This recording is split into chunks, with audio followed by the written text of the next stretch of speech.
Love your enemies. Pray for those who persecute you. மத்தேயு 5:44. உங்கள் பகைவரிடமும் அன்பு கூறுங்கள். உங்களை துன்புறுத்துவோருக்காக இறைவனிடம் வேண்டுங்கள். இது கிறிஸ்து வழங்கும் வாழ்வு தரும் நற்செய்தி. கிறிஸ்துவே உமக்கு புகழ். இயேசுவில் அன்பார்ந்த சகோதர சகோதரிகளே, அன்பார்ந்த தொலைக்காட்சி விசுவாசிகளே, a man cannot live without love. He becomes incomprehensible.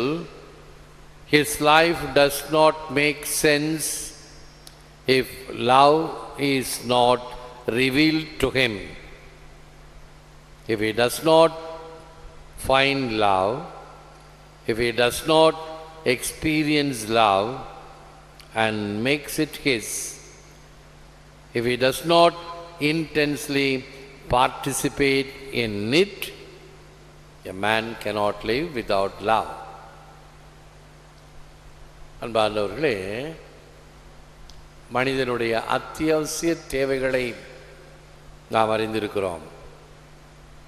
அதாவது உணவு, உடை, உறையுள், இது மூன்றும் மனிதனுக்கு எல்லாருக்கும், சிறியவர் பெரியவர், ஆண் பெண் என்ற பேதமை இல்லாமல் எல்லாருக்கும் தேவை, அத்தியாவசிய தேவைகள். அதற்கு அடுத்து வரக்கூடிய தேவைகள், அதில் முதலாவதாக இருப்பது அன்பு, மதிப்பு, ஏற்பு, பாதுகாப்பு. இந்த முதல் தேவையானது அன்பு. நான் அன்பு செய்ய வேண்டும், அன்பு செய்யப்பட வேண்டும். தோ உத் தெஸ். இதில் ஏதாவது ஒரு குறைவு இருக்குமாயின் அது நிச்சயமாக வாழ்க்கையில் ஒரு சூனியத்தை ஏற்படுத்தும். இந்த அன்பு, மதிப்பு இல்லாமல், ஏற்றுக்கொள்ளப்படாமல் இருத்தல், பாதுகாப்பு இல்லாமல் இருத்தல், இவைகளெல்லாம்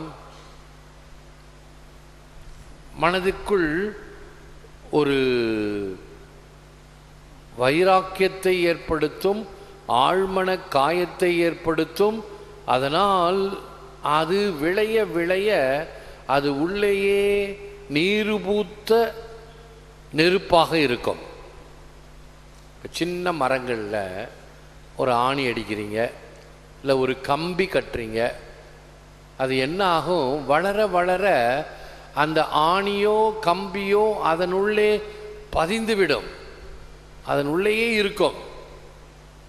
நல்ல மரமாகி அதை வெட்டி கொண்டு போய் பட்டறையில் போட்டு அதை பலகையாக அறுக்கும்போது அந்த ரம்பம் இருக்கிறதே அந்த கம்பியிலையோ ஆணிலையோ பட்டுச்சுன்னா அந்த ரம்பமே உடஞ்சிரும். மரவாடிக்காரங்க திட்டுவாங்க, இப்படி எனக்கு சேதம் பண்ணிட்டீங்களே, எனக்கு தெரியாதுப்பா உள்ள ஆணி இருக்குது அப்படின்னு அவங்கக்கிட்ட நம்ம மன்னிப்பு கேட்கலாம். ஆனால் அது உள்ளே பதிந்து போய் இருக்கும் எவ்வளவு வளர்ந்தாலும். அப்படித்தான் நம்முடைய ஆழ்மனத்தில் பதிந்திருக்கிற காயங்கள் அது அங்கேயே ரணமாகி கொண்டு இருக்கக்கூடும், அல்லது நம்மை உறுத்தி கொண்டு இருக்கக்கூடும். இப்படி இருப்பதுதான் பின்னால் பிரச்சனைகளை கொடுப்பது. ஒரு ட்ரக் அடிக்ட் அல்லது ஒரு வகையான பெர்வர்ஸ் பர்சன் என்று சொல்லக்கூடிய வகையில் ஒரு மனிதன் இருந்தான் என்றால் ஆழ்மனதிலே அவனுக்கு இருக்கக்கூடிய காயம், ஆழ்மன காயங்கள், உள்மன காயங்கள். ஹிட்லர் ஒரு மிகப்பெரிய கொடுங்கோலனாக இருந்ததற்கு காரணம் சொல்லப்படுகிறது. சிறுவனாக இருந்த பொழுது தன் தாய் ஒரு வீட்டிலே துன்புறுத்தப்பட்டாள். வேலை செய்கிற இடத்துல மிக மிக கேவலமாக அவள் அவமானப்படுத்தப்பட்டாள், அதிகமாக வேலை வாங்கப்பட்டாள், சாப்பாடு கிடையாது. இவைகள் எல்லாம் அவனுடைய உள்ளத்திலே ஒரு வக்கரத்தை ஏற்படுத்தியது. அந்த அம்மா, ஜெர்மன் அம்மா, வேலை செஞ்சது ஜூயிஷ் வீட்டில், ஒரு யூதர்கள் வீட்டில். ஆகவே அன்று ஏற்பட்ட அந்த ஒரு வெறுப்பு, யூதர்களை கண்டால் தொலைத்து விட வேண்டும் என்று ஏற்பட்ட வெறுப்பு தான் பின்னால் அவன் கொடுங்கோலனாக மாறிய பொழுது யூதர்களை கொன்றொழித்தான். அதில் மிகப்பெரியது இந்த ஹோலோகாஸ்ட் என்று ரயில் பெட்டியில் யூதர்களை எல்லாம் கொத்து கொத்தா ஏற்றி அதில் விஷவாயுவை திறந்து விட்டு ரயில் அப்படியே போச்சு, எல்லாம் செத்து போயிட்டாங்க. சரித்திரத்தில் மிகப்பெரிய ஒரு கருப்பு புள்ளி ஹிட்லர் செய்த மகாபாதகம். காரணம் என்ன? குழந்தை பருவத்தில் அவனுடைய தாய் பாதிக்கப்பட்டதை பார்த்து சகிக்க முடியாமல் வெறுப்பை வளர்த்து கொண்டான். So if he doesn't find love, his life does not make sense. அன்பின்றி ஒருவனால் வாழ இயலாது, புரிந்து கொள்ள இயலாதவனாகிறான். அவன் வாழ்வு பொருளற்றாகிறது. அன்பு அவனுக்கு வெளிப்படவில்லை எனில் அன்பை காணாமல், அன்பை அனுபவித்து தனதாக்கி கொள்ளாமல் அதில் முழுமையாக பங்கேற்க இயலாது. அப்படித்தான் நம்முடைய குடும்பங்களிலும் பிள்ளைகள், குடும்பங்களில் சாதாரணமாக தாய் தகப்பன் பிள்ளைகளுக்கு அன்பு காட்டுகிறார்கள். தாய் அடித்தா அப்பா பாசம் காட்டுகிறார், அப்பா அடித்தா அம்மா பாசம் காட்டுகிறாங்க. இந்த வகையில் இருக்குது. இந்த மாற்றந்தாய் அல்லது தாய் இல்லாத சமயத்தில் எங்கேயாவது கொண்டு போய் கிரஷில் விடுறாங்க. பாதுகாத்து கொள்ளக்கூடிய விடுதிகளில் விடும் பொழுது, நேற்று எனக்கு வாட்ஸ்அப்பில் ஒரு வீடியோ கிளிப்பிங் அனுப்பினாங்க. ஒரு பெண் ஒரு சின்ன பச்சிளம் குழந்தைய கண்மூடித்தனமாக அடிக்கிறான். பார்க்குறவங்களுக்கு அப்படியே கோபம் பற்றி கொண்டு வருது. என்ன பைத்தியக்காரச்சியாவ, சின்ன குழந்தை குச்சியில் அடிக்கிறா, கையில் அடிக்கிறா, தூக்கி போடுறா. சின்ன குழந்தை பார்க்கிறவர்களுக்கே மனது வலிக்கிறது என்றால் அவளை பெற்ற தாய் பார்த்தால் எப்படி வருத்தப்படுவாள்? கமெண்ட் எழுதுகிறாங்க, யாராவது பார்த்தா இந்த நாயை பிடிச்சி கூண்டில் போடுங்க, ஜெயிலில் போடுங்க. மனிதர்கள் இப்படி வக்கரம் படைத்தவர்கள் இருக்கிறார்கள். அது மாட்டாந்தாய் பிள்ளையோ அல்லது விடுதியில் சேர்க்கப்பட்ட பிள்ளையோ தெரியாது. ஆனால் நிச்சயமாக அவருடைய சொந்த பிள்ளையா இருக்காது. எந்த தாயும் தன் பிள்ளையை அப்படி செய்ய மாட்டா. கோபத்தில் ஒரு அடி அடிக்கலாம், அதெல்லாம் வேற. ஆனால் இவள் செய்வது சித்திரவதை. காரணம் என்ன? உள்ளத்தில் அந்த அன்பு இல்லாத தன்மை, வக்கரத்தன்மை நிறைந்திருப்பது. இந்த கட்டத்தில் இன்னா செய்தாரை ஒருத்தல் அவர் நான நன்மையும் செய்துவிடல் என்று குறள் சொல்லுகிறதே.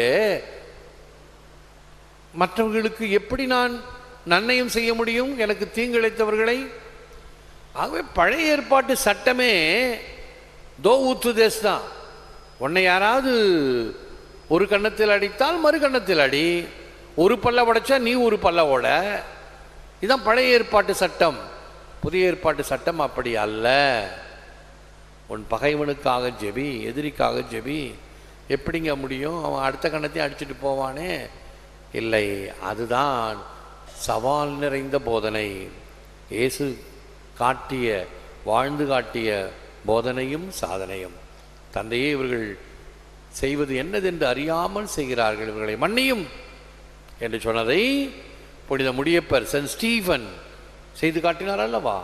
அதையே ஸ்டெயின்ஸ் பாஸ்டருடைய மனைவி கிளாடிஸ், தன்னுடைய கணவர் பிள்ளைகள் உயிரோடு எரித்து கொள்ளப்பட்டார்கள், அவர்களுக்கெல்லாம் மரண தண்டனை கொடுக்க வேண்டும், இனிமேல் வேற யாரும் இப்படி சாகக்கூடாது அப்படின்னு சாதாரணமாக சொல்லுகின்றதை போல் அவர் சொல்லவில்லை. அவர்களை மன்னிக்கிறேன். ராணி மரியா, என்னை கொலை செய்தவர்களை மன்னிக்கின்றேன். அவர் மட்டுமல்ல, அவருடைய குடும்பத்தார் கூட கொலை செய்தவனை மன்னித்து தங்களுடைய குடும்பத்தில் ஒருவனாக ஏற்றுக்கொண்டார்கள். என்ன ஒரு திண்மை! அதுதான் உண்மையான கிறிஸ்துவம். It is in giving that we receive, it is in pardoning that we pardon, it is in dying that we are born to eternal life. Saint Francis of Assisi. கொடுப்பதில் பெறுகிறோம், மன்னிப்பதால் மன்னிக்கப்படுகிறோம், மரிப்பதால் நித்திய வாழ்வுக்கு பிறக்கிறோம். ஜெபம். விழுந்தால் இருப்போம்.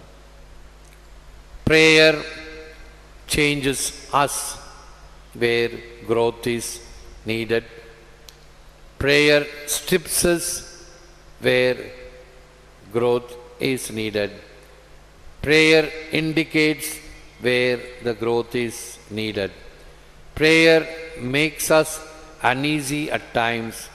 Prayer leads to true self-knowledge, to true humility.